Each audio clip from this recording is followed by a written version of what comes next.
I would say watches now is a new driver, and the market's going nuts where it's helping us because people come for a quote on a watch that they're looking for, and they'll be like, hey, the store told me I'd wait 6 months. You can get in 2 weeks. Two differences are you have one that is natural and billions of years old, and it's rare like a snowflake. It's one of one. For lab stones, like we were discussing, it's literally called a seed. And they just put it in this pressurized system and bake it for hours. He calls me and he's asking for a ring, and I'm making it. And like right at the end, he was like, can we go lab? Like I'm going lab for breakfast. I'm like, just me like checking the box. I'm like, does she know about this?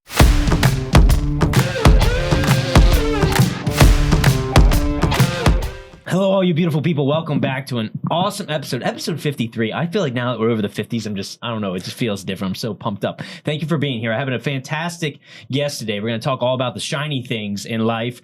Before we do that, I want to let you know that this podcast is sponsored by Bogdan Homes. So if you know anyone looking to buy, sell, or invest here in the greater Tampa Bay area, let us know. We believe that luxury is a experience, not a price point. And our blah, blah, blah. Man, you know, it's one of those days you just can't always talk. Look at that. We're also sponsored by... This episode is brought to you by our incredible sponsor, More Resources Insurance. Are you looking for an insurance coverage that's unique as the Sunshine City itself? Look no further. More Resources Insurance is your trusted partner right here in St. Petersburg. Why choose them? Well, they offer more carriers and more market options than any other agency here in Tampa Bay. Pretty much, if it has the word insurance in it, they cover it. Anything from home, auto, boat, yacht, renter's insurance, life insurance, up to workers' compensation. You name it, they got it. They hold a 5-star rating on all the places that you can leave a review online. And with over 16 years of dedicated service, they have been delivering exceptional customer service. Get your free quote at DaveMooreInsurance.com. That's DaveMooreInsurance.com. And now, on to our guest, Dean Salmon, the co-founder and owner of Dockside Diamonds. Dean, welcome to the show. Thank you for having me, Brian. And welcome to St. Pete, dude. Yes, no, definitely. Been here a year or so, and it's just something that my wife and I are enjoying. Yeah. You guys come down from Philadelphia, my old stomping grounds. I know, but it always full circle, whether it's Clark Summit, Scranton areas where I grew up, if anyone's seen The Office, and then moved down to Philly, and then now here. How long were you guys in Philly? 5 years. Okay. Yeah. And so we can both relate to the experience because you were there during COVID. Yep. Is that why you left? That is not why we left. Okay. My wife had a fully remote role, and then I was switching roles, and I just got a new job offer that was fully remote. So we kind of headed down south. Why not? We come to the Sunshine State, right? Exactly. I left because of COVID. Okay. I mean, the city was going to shambles, dude. It was tough. It was definitely tough. And then there was a lot of different scenes, and it was definitely harsh during the colder months of the year, where down here you just get to the football weather type of months like today. Right. Yeah. You know, I was driving around today and it was 55. I'm like, yeah. That's cold enough. Exactly. You don't need to worry about jackets. I don't need to go much lower than that. Well, you know, St. Pete's happy to have you. You guys are doing some awesome things, and you're such a cool dude. So you work remote, like many people brought you down here, and then you guys started Dockside Diamonds. But what is Dockside Diamonds? Yeah, so Dockside basically began when I got out of active duty military.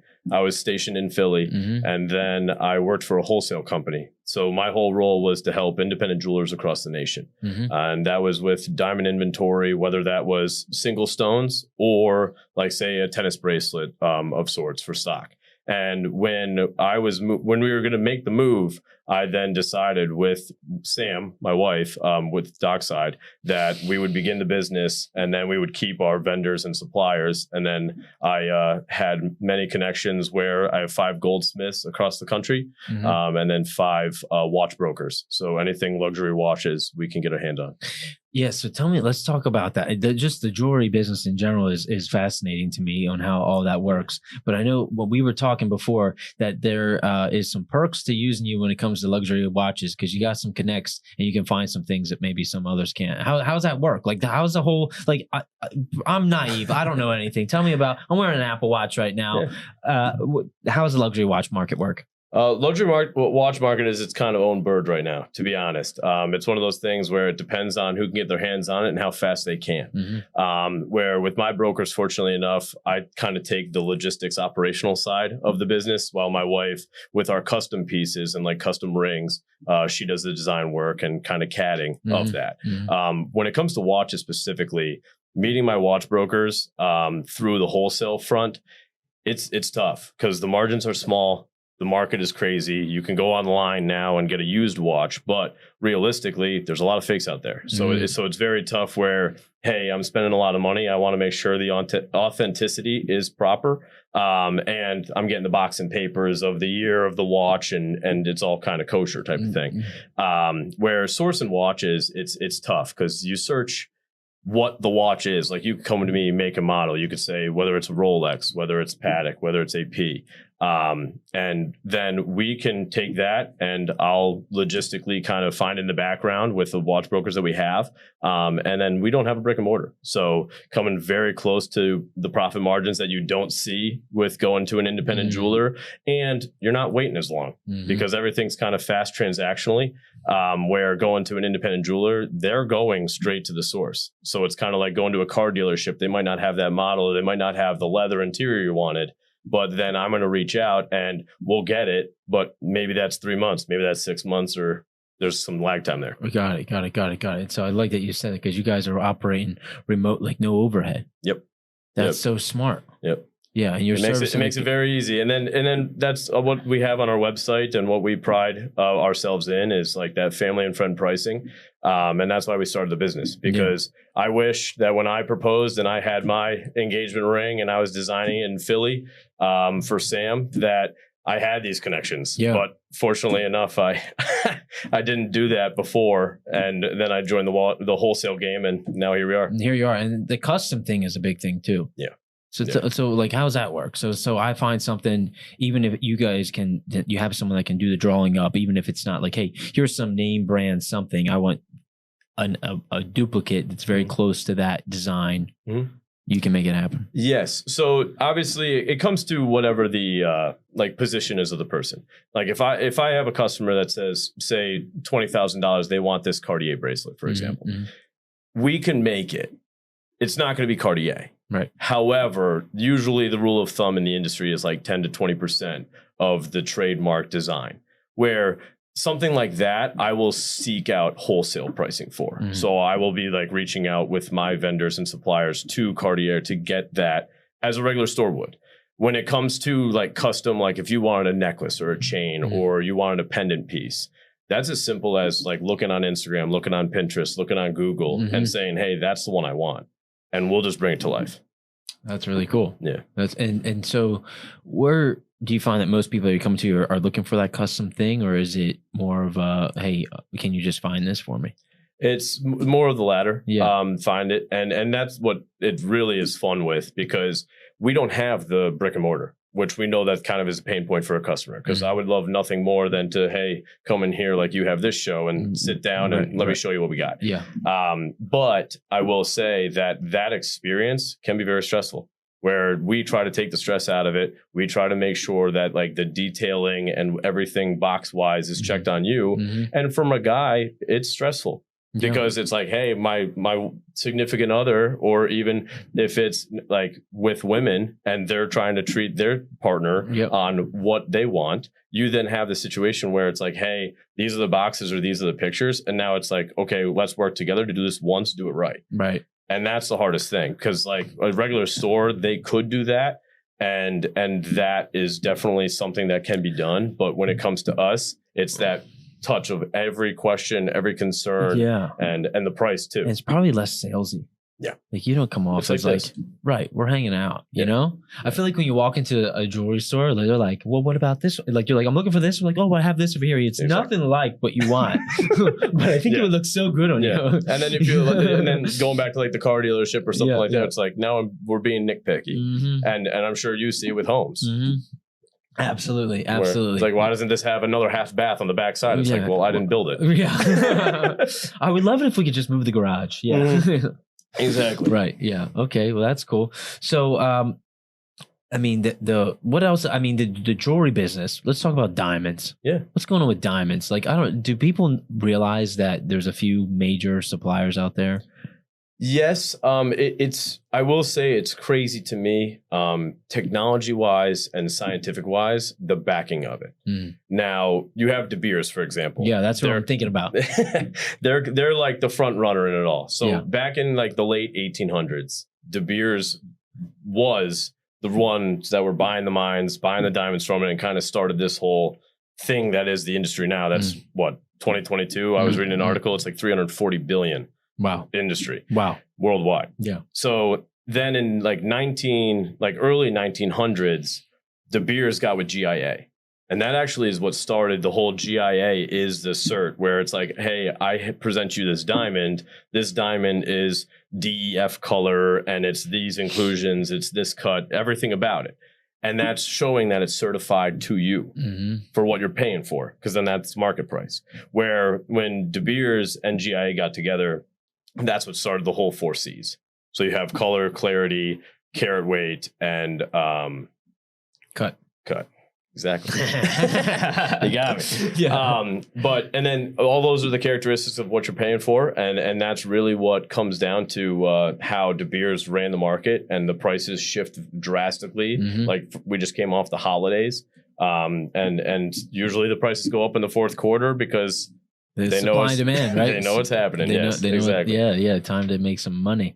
But what about the scientific diamonds that are being made? Like the lab grown? Yeah, there it is. Yeah, what's that all about? So that is something that's very interesting because it's the same composite of a diamond. Now, I will say for myself, and I'd like to speak for the industry because of what I know and other people that do have storefronts, that it's kind of a buyer's beware situation where if you buy a natural stone, we have the trade and upgrade policy for your life of 100% dollar for dollar. Now for lab, we can't offer that. The industry doesn't really offer that. Wait, go back. Oh, the dollar for dollar thing. Explain that. Yeah. So for Dockside, we have, if you buy an engagement ring and say it's $5,000, 5 years from now, 5 months from now, 15 years from now, she looks at you, Ryan, and she says, hey, you know what? I want an oval instead of round. It's time for an upgrade. That's what she says. Well, that too. Yeah. always something. Yeah. But we will take that back for every dollar you spent. So you never lose anything. Now, when it comes to lab stones, we can't offer that. The industry has changed where the pricing of them has drastically decreased over the time. However, they're diamonds. And realistically, if you get, so there's HPHT and CVD. So HPHT is high pressure, high temperature. And that's just how they're made. That's been around since like the 1800s. Now, the new fad is this CVD. So it's carbon vapor, basically. It's like deposition of it on how they're made. This is the whole technology side. But CVD is better than HPHT. And so that's where like people, what makes it better? Just how it's made and how clear they are and so how clarity. Yeah, basically. And then when it comes to CVD and HPHT, you have the situation that even with natural diamonds, you can go online, you can go on all these different online websites, and you can see the same GSI1, but the price is $500, $1,000 difference. It's like, why? And that's with lab. HPHT is the lesser quality than CVD. And every lab stone that we work with, my vendor is 5-star energy efficient, as well as everything is ethylene sourced. So what's the advantage to going to the lab diamonds? They're cheaper. Yes. Yeah, the least expensive. And realistically, you get the size. Like the worst thing that I have is we look at everyone's budget is beautiful is what I like to say, because hey, that's you're spending a lot of money and you want to get the best for it. And when it comes to lab stones, I can get you a 2-carat lab instead of a 1-carat natural. And that's usually kind of like the shift. So double. Yeah, almost double. Wow. And so if I had, what is the little thing called? The loop. The loop. If I had the loop and I'm looking here, being uneducated, and I'm looking at the 2 diamonds, am I going to tell a difference? It would confuse you probably more, to be honest, Ryan. and that's not just you, that's anybody. Because the worst thing and this is when I was on the wholesale front, we're looping every diamond. We're hand picking, and that's where this all kind of began. Yeah. Because I'm looking at this and saying, hey, this is beautiful inventory. Ryan, would you like to buy it? I've never met you, and you might be in Wisconsin, you could be in California, whatever these stores I was talking with. Right. And now looping that as a consumer, it gets confusing. And I usually go off of, hey, if you want a diamond, you're buying the diamond, you're not buying the cert. Because if you want the cert and you want that high value, 1,000%, we're going to get you the best clarity color you want. However, that stone, you just want it to be eye clean, white, bright, and beautiful. And that's it. So no, don't bring the loops into it. I do. I have them. You're right. If that customer would like to do it, but personally, that's the stress aspect. Yeah. Where it's like you're in the store, you got the bright lights, and it's like, hey Ryan, look at that. You see that inclusion? Like it's a lot of pressure. Yeah. Where it's like, hey, make sure you're getting what you want. You can compare the diamonds. You say that one's more beautiful, and this is within your budget, and let's go from there. Okay. All right. So don't. But I'm just the nerdy side of me wants to know if I could identify a lab diamond. I should have brought one. Next time we'll bring one and we'll test it. Yeah. I'm just so curious. Do they do anything different? Here's a weird, funny question. I remember one time I was with my aunt, and she has a nice ring, and some of the diamonds under the black light look different. Yeah. What the heck's going on there? So that basically is off the inclusions. So now there's different categories of inclusions, and not to get into it, it really affects how it's cut. Got it. And so, like for example, like my ring, this is an EI1. So I will exactly. So DEF color is your non-colorist, and then you go down the color grade from there. The majority of diamonds sold are GHI. Okay, and that's where the market is. When it comes to like E would be the color, and then clarity is I1. So I1, if you look at the scale, it's down all the way on the bottom. Now I handpicked this stone because it has white inclusions. So you could look at it all day long and you would never see what it is, but no one's walking around with a loop in their pocket. Right. Might start. Exactly. Yeah. No, I don't know. Okay, that's cool. What's your favorite part about the business? Like, what's keeping you in it? Like, from going for what you did, let's put all money aside. Like, where's the passion? Is it in the watches, in the diamonds, in the gold? Is the custom? Where's your personal passion? Yeah, no, great question. I would say watches now is a new driver, and the market's going nuts where it's helping us because people come for a quote on a watch that they're looking for, and they'll be like, hey, the store told me I'd wait 6 months. You can get it in 2 weeks. And so that's a nice little kind of added value type of thing. So watches is definitely interesting, and really the personal touch of making sure that, hey, like I'll bring money back into it for a second because it is expensive. But making sure that you're getting the highest quality for the budget you have, and making sure that you're getting the best of the best. And you're not going like I said, I don't have a brick and mortar. So having the high pricing, it's not there. So you're getting exactly what you paid for. Yeah. That's good. So if you're in St. Pete right now and you're thinking about making a proposal, give Dean a call. Please do. Please do. And then we ship all over the U.S. too. So if you have a friend of a friend or an aunt and uncle going for an anniversary, we'd love to help. Yeah, there it is. Custom pieces. So let's backtrack a little bit. What from Philadelphia to St. Pete? Why did you pick? Did you spin the globe and go, here's it? Like how did you pick this? That is a great question. Now I wish my wife was here because shout out Sam. Because Fort Myers, her parents lived down, so my in-laws lived down in Fort Myers, and I kind of showed her the whole map of the states, and I wanted the Carolinas personally because I lived in Wilmington for 3 years when I was active duty for the Coast Guard. And we kind of just went down the list, and Florida was the last one. And I knew St. Pete, and it's developed so much over the last 10 years from when I was in college, and my buddy went to Tampa U, and we would come down to visit, and we never hung out in Tampa. We would always go down to downtown St. Pete. And so back of my head, and we came to visit for one weekend. Sam fell in love, and here we are. Okay. 1 year ago. It sells itself. Yeah. Same thing like you with the podcast. Yeah. One year now, and being in St. Pete, fairly new. Yeah, dude, we're so grateful. And if you're listening right now, thank you. Really, I really, like, it's so crazy to think, like even some of the, I don't know. It's just to know that people are watching and listening is just still like one of those weird things. Sure. For sure. And when it comes to that, like I was thinking about before the podcast this morning when we were texting kind of scheduling everything. Like my grandma would always say, like, don't look back because that's not where you're going. Yeah, it's true. I sometimes say all that looking back is hurting your neck. I like that. It's a different twist. It's the same thing. Yeah. But I will say, and I've said this a couple of times, but when we started, man, we were worried about, at least I was, like, man, am I going to be able to get enough guests to come on to last a year? Yeah. And now here we are rolling into year 2, you know, and season 53 and still trucking along. Yeah, episode 53. We're out here. We have a fantastic team. Shout out to Mallory, Andrew, and Dom. Dom does so much work in the back end. She doesn't get enough credit. It's incredible. Yeah. The efficiency here. We're out here. And today, it's for those who don't know, today, hopefully you can't hear, but we have a fan in studio today, folks.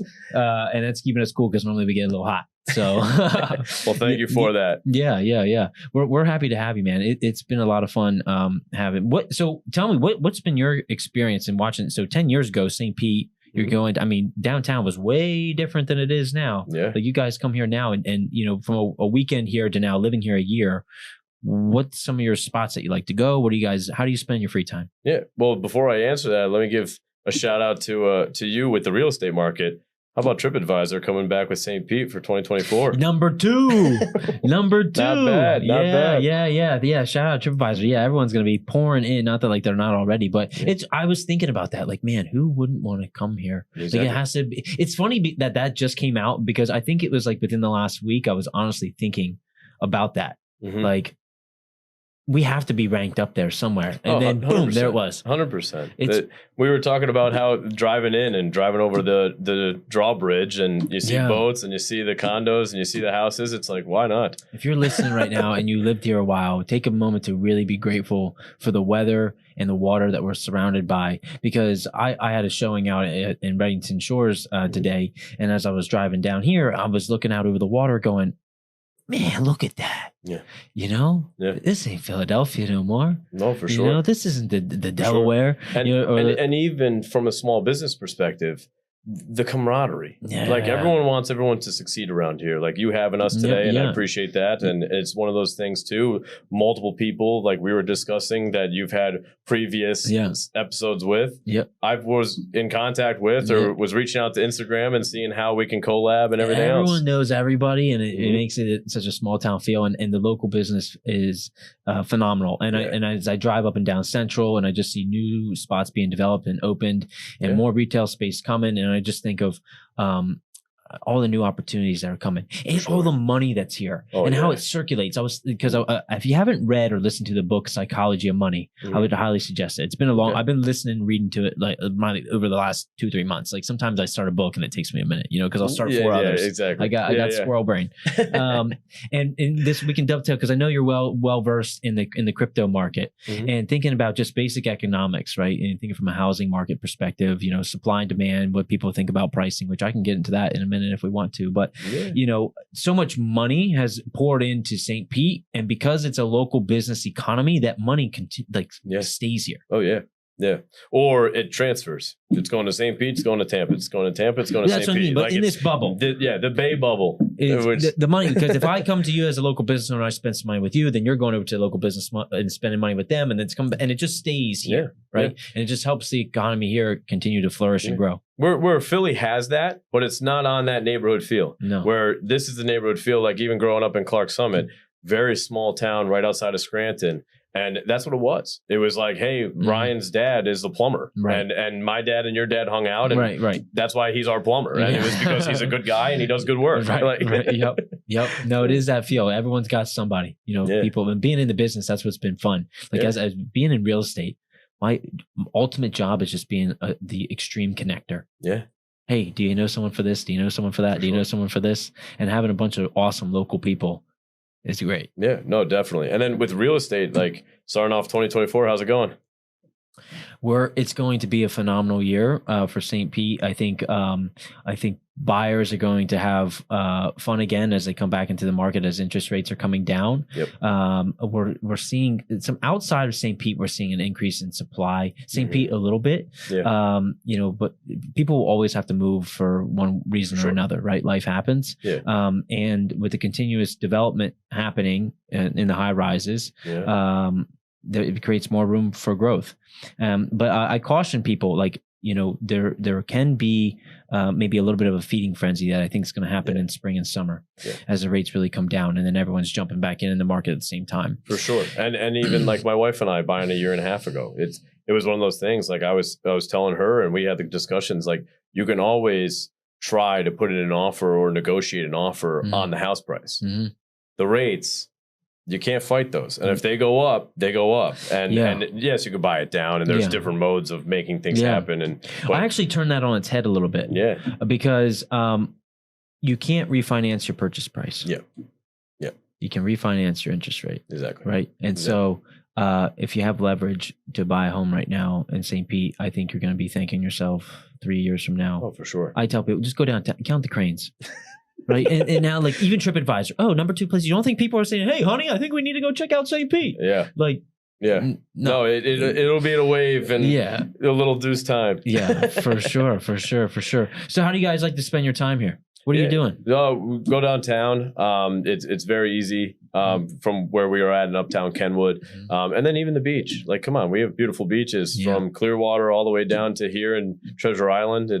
You can't beat it. Everything's 10, 15 minutes away on this peninsula. Do you like, what's your favorite beach? Ooh, Paso Grill, I feel like has the best sunsets, but we've only been here for so long, and I've only had so much free time, so it's one of those things. Paso Grill's nice, so I feel like Paso Grill's a good place to take a book. Yeah, hang out. Yeah, well, good sunset. And then I saw on your Instagram you were at the pier this morning. Yeah, the pier. I love, there's something Bay special. Sunrises. The Bay Sunrises, man. Oh, dude, I was out there. Yeah. Like, if anyone saw me this morning, which I don't think you did because I didn't see many people, but which I don't know what you're doing. You're sleeping on the sunrise. I was just standing there. I didn't even want to sit. I think things were a little wet, but I didn't want to sit. I was just standing, taking it all in. And I love about 7:30, all the planes start taking off. The birds are flying around. You're watching the sun come up over the peak. A few runners going by. Only thing that was driving me nuts this morning, there was a guy out there with a leaf blower, but blowing the sand off the steps. I was like, distracting. You just go away. You understand the pieces here. Just wait a minute. Wait till 8, please. No, that's fine. But it's sunrise.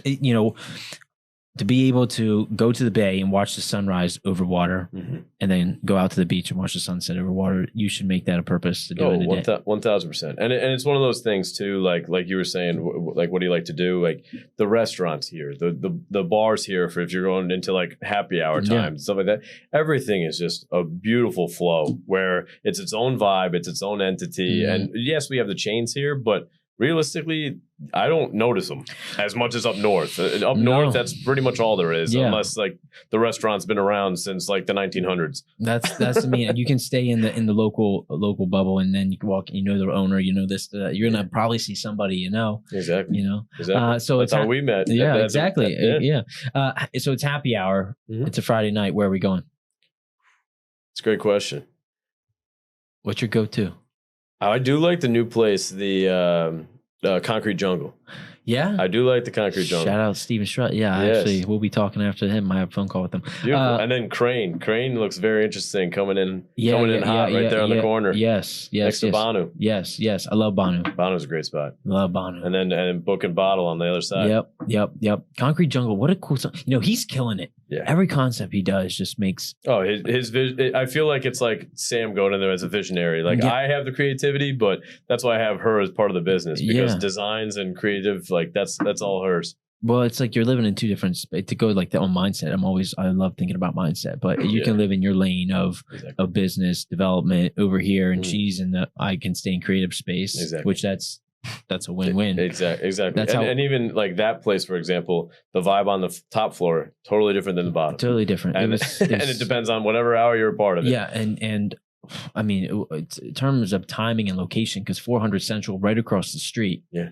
That's 300 new residents that are going to be right across the street. Right on that main drag. And all the new retail that's going to be on the bottom there. Like man, that part of Central right there is going to be, it's just going to be, I think, really, really cool. As long as the right concepts can stay in the bottom of 400. I do worry about rent prices going up and forcing out some of the smaller businesses. Maybe we'll see some more high end types of businesses come in with a higher ticket. Maybe they have bigger margins. But I just hope that the municipality doesn't hide out the small man. Yeah, because what I think, let's say Target goes in or something. I don't know, just something Yeah, weird. yeah. You know, Like Walgreens or CVS or one of those ones you see all the time. Yeah, yeah. It's like a bank. Yeah, it's like, yeah. or Publix. Every other corner you see Publix. Right. Yeah, we need the Publix, you know, Yeah. but you can't go wrong with the pub sub unless you're going to Gateway Subs. I will plug those guys. Have you had a Gateway sub? Never had. Oh, dude, you got to. I trust your Rex. You got to. They had them on. They're crushing it. They're amazing. Yeah, Gateway Subs for sure. Duly noted. Yes. All right, so we're going to the concrete jungle. It's your birthday, dinner time. Where are we going? Oof, great question. Yeah. I forget the name of it. What kind of food is it? Oh, Italy Bottega. Oh. Flavio is the owner. I haven't been Great man and unbelievable food. It's Where right, is that? It's right there where the sundial is, right before that intersection. Oh, okay. They have matter of fact the clothing store. It's like on that strip. I've been to a lot of places. I can't say I've been to them all. Can't say I've been to them all. Not even close. Yeah. And we've been trying to expand, especially with the new house and doing some upgrades to it and whatnot. It's you got to find time. And you guys are in Kenwood. Yes, Uptown Kenwood. Yeah. What a vibe. Yeah. No, it's a great neighborhood. And it's one of those things, like it's got its own little separate entity from like Old Northeast or any of the other neighborhoods that make up the big city of St. Pete. I know, man. I just get excited when we talk about it. I don't know why. It just really gets me jazzed up. I'm thinking about shift gears a little bit because this is just how I work. What do you think about the whole Bitcoin ETF? Crazy with the SEC and everything going on at once. Crypto's here to stay. In my opinion, I feel like whether you're on the wagon or off the wagon, everyone's looking in on it, and it depends on what lens you're looking at on. And realistically, when it comes to digital assets, like USDC, for example, for one redeemable for the cash dollar, it's digitalizing the dollar.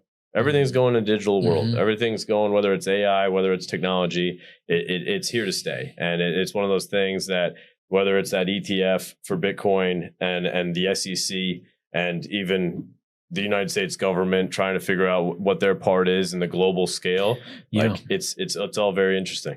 It is. I was reading before because I know I wanted to ask you about this. One, it's pretty cool because ARK Investments is here. Kathy Woods is in St. Pete, and she was one of the ETFs that got approved. Yeah. But they've been trying to do this since I think I read 2013. It's unbelievable. Like a long time. It's unbelievable. And so I don't know how. Can you explain the ETF and like what that does in terms of allowing people to be able to access Bitcoin?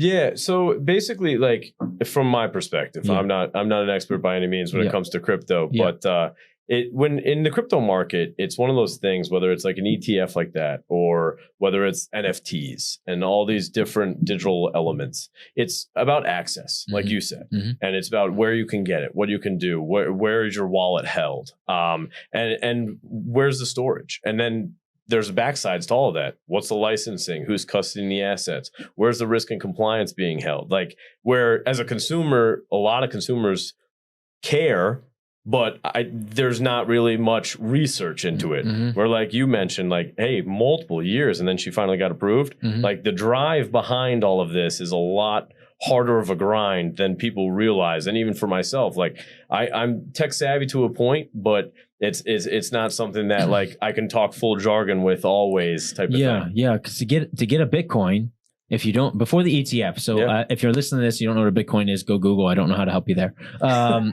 A Bitcoin is essentially, I think of it about like making a digital cookie and adding like one little piece of the recipe to the cookie at a time. And right now, a whole cookie is pretty expensive, so we're gonna buy pieces of it. Right. But as we buy a piece of this cookie, we have to put it somewhere. It's a digital thing, but it has to go, whether it lives in online or you take it off the internet and you put it in a storage, whether that be your hard drive or a thumb drive or something like that. Take it with you. Which then you have to have this wallet and all these different programs and all this stuff. So a lot of friction in getting a piece of your cookie, piece of your Bitcoin, any digital asset. Now with the ETF, you're a TD Ameritrade customer and you're like, hey, I want to invest in Bitcoin. Let me go buy this ETF. And now you're investing in Bitcoin and you didn't have to go get a wallet. You didn't have to do any of this stuff. Another company is backing and holding it. It's the same thing as like buying gold ETF. It's just now you don't have to actually hold the gold brick. Which is all about the custodying and licensing, which it's a wild, that aspect is so interesting to me, especially on the crypto side, because that's the only way it's going to go to scale. And that's the only way that globally these transactions are happening and they're able to happen. And you don't have the fallout of multiple things in the crypto industry that we've seen in the last 2 years. Yeah, it's interesting to think about and how it's going to revolutionize industry in general. Just even real estate. Yeah, real estate in the crypto market. You have people with, like I mentioned, the stable coin of USDC. You have people buying homes that are, whether they have a platform, a business has a platform, and it's like, okay, Ryan's selling the house and we're okay to accept digital currency, send it. Yeah, I think what's very fast, not even just the exchange of money, but then, title is always a thing. Okay. Sure. And where does title get held? And now it can be held on the blockchain, which can't be manipulated. And there's always a track record. And I think that industry is what I'm really curious to see how it's disrupted. Oh, for sure. We've had the CEO of Proppy, which is a company that has come and talked to us about how the blockchain and NFTs can work for title. And it's not here yet, because if we look at the real estate, and I mean, your average realtor age is probably 50 something. Okay. Well, that's higher than I would think. Yeah. Yeah. If you're looking at established realtors. So the industry is older, but I think ever quickly changing, right? Oh, for sure. And so the adaptation of some of these things are like a little, because it's not how I did it in my day, right? Exactly. I had a Rome wasn't built in a day. I had a paper MLS, so different, but still fascinating. And I think the progression of all this happens a lot faster. Technology, man, it's hard to keep up. No, definitely. And you live in that world a little bit, so you definitely know. Well, even with diamonds, it's like for lab stones, like we were discussing, it's literally called a seed, and they just put it in this pressurized system and bake it for hours, and then that comes the rough, and then it's like a regular natural diamond, like the rough, and then that gets cut and polished down to the diamond that you buy. Isn't it so? Like, I'm thinking about that. So it's really no different than what happens naturally in the earth, right? Because it's just plant matter and oil under a lot of pressure turns into a diamond. Exactly. The only two differences are you have one that is natural and billions of years old, and it's rare like a snowflake. It's one of one. Yeah. And then you have one that was made in the lab. Here's a good question. Are the lab diamonds, can they be duplicated? So yes and no. No, in a sense of like if you were making like a pair of diamond studs. You can make two that were mirror images of each other. However, like the inclusions internally, like whether it's like say VS2 or VS1 for clarity is like right middle of the pack, the inclusions would be different. So they'll look the same. Measurements, cut, everything. Right, I get that, but above. I'm saying the clarity, there still is, if we were to loop it, there's still differences. One might have a little one off the left, one might be on the right, because it's not perfected where it's like, hey, I want this exact one. I'm going to send 50 of them through and let it be. That's interesting. It's very interesting that they can't make it perfect. Yeah. Well, even now, recently they just found the technology for like the CVD. CVD they can make bigger than HPHT because those seeds, after so many hours of pressure and heat, would pop. Is there any concern in the industry of the lab diamonds, them being cheaper, like devaluing diamonds? No, there's always going to be a market for both. And it's one of those things like you mentioned, like the paper MLS. It's just who wants to adapt to the market. Because if you come in and you say, hey, I'm interested in lab, I'm interested in natural, show me what you have. I'm going to give a fair shake to every single one because realistically, it's a diamond. Yeah. But it just comes to the back end and the trade in value and what you have there. I guess who really, like if they look the same, or let's say the lab looks better, you only really care when someone asks you, is it real or is it lab? Yeah. That's the only time. But who's really asking that? Like I always like to say, like, not to keep anything away from a partner or anything of that nature. And like, if they want to be involved in the process, we make them involved. But when it comes down to it, it's like, hey, like as long as you're not pitching to your partner saying, hey, like it's natural and never showing it, like that's a little messed up. I don't mean in that aspect, but I mean, I mean from a social keeping up with the Joneses. Yes. Okay. Yeah. You know what I mean? You would never know. A regular consumer would never know, Right. unless we were great friends and I pulled you behind the scenes, or we had coffee, and I was like, "Ryan, is it real? Yeah, what'd you buy, man? What? Are we friends? If I'm asking you that, like, come on, like I shouldn't ask. It's beautiful, nice job. Right. I love that mentality. I just know there's but there's those Exactly. people. No, 100%. You know what I mean? And that's why I always like to say, what are you buying? Are you buying a beautiful stone, or are you buying a beautiful watch, or are you buying the cert? Because at the end of the day, it's like that's going to go in a safety deposit box, or that's going to go in your house, and you're going to use it. No one cares. Yeah. Like that, that just proves that you have what you have. Right. Interesting. Yeah. Is there anything coming up in the jewelry world that we should know of? Like, who are the big players? Like I'm being in real estate and learning the luxury market, I'm starting to pay attention to some things I never used to care about. Yeah. But who are the players? Like, what are people going after right now? Well, it really comes to the commercial aspect. Mhm. So like a lot of people have like the internet side where you have like Blue Nile, James Allen, and then on the like independent jeweler side, that's like your family run business like us, or the brick and mortars that you have in St. Pete. Mm-hmm. And then in between is the K's, the Zales, the Jared Gallerias. Everyone's fighting for a piece of the market. Yeah. And the hardest thing as a consumer is like, hey, I hope to. That's the plan in the coming years, to have a commercial on the TV and have Dockside be in the local newspaper and all that stuff.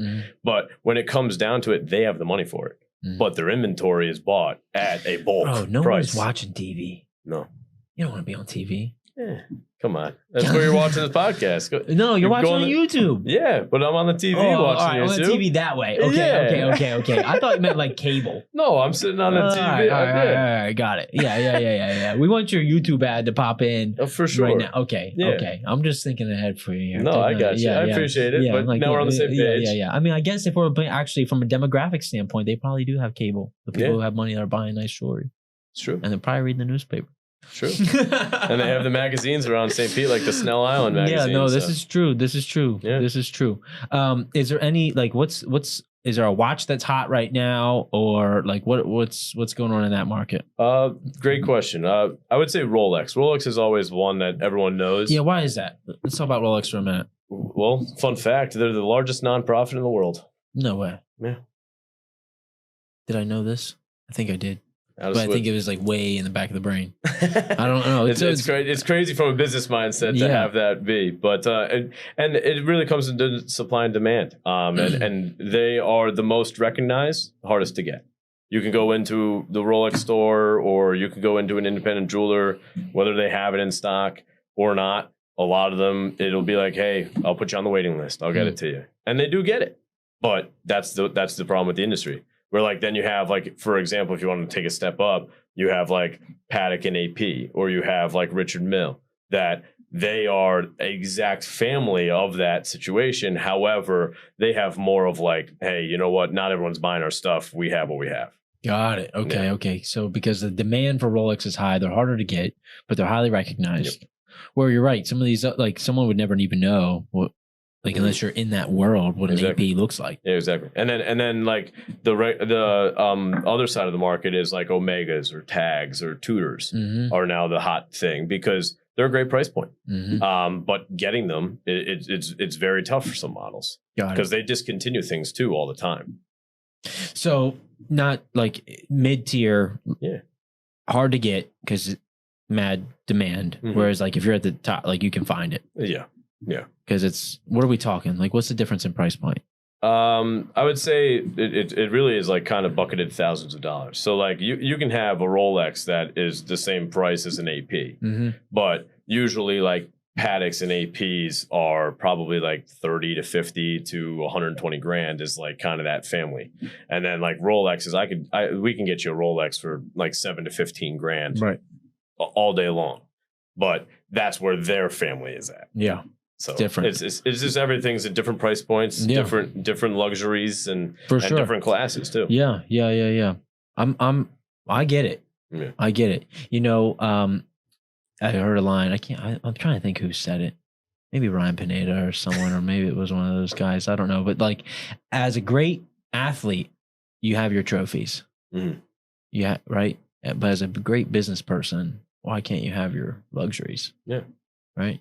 And that's the thing where it's like you work so hard for money and you work so hard for the things, and like you said earlier, like hey, you're blessed. Like going into 2024, we're a few days in, but let's set the tone. Yeah, we're hyper focused. Yeah, and you work hard, play hard, and when you earn it, you want to make sure you're getting that best quality. Absolutely. Well, same thing with houses. No, it's true. Yeah, you got to be careful. And not all agents are the same. Yeah. Just as all jewelers, I'm sure, aren't the same. For sure. Some have personal touches, some don't. Some are like, they call it, the term is bench jewelers. And they're the ones that are like goldsmiths, and they can make anything under the sun. Like I could show them a picture, like my one goldsmith, amazing man, but he would never have a storefront. He just doesn't want to talk to a lot of people. That's not his forte, but he will make the. But he's an artist. Oh, he's an artist. That's a great way to put it. He's an artist. Yeah. And he's down to his niche, and that's it. Right. But I feel like to be that good, right? You're not, your social skills are not, there's a difference. Oh, 100%. Well, it's the same thing like this with the studio. If you had the studio and like you mentioned the word artist, I'm going to have a painting.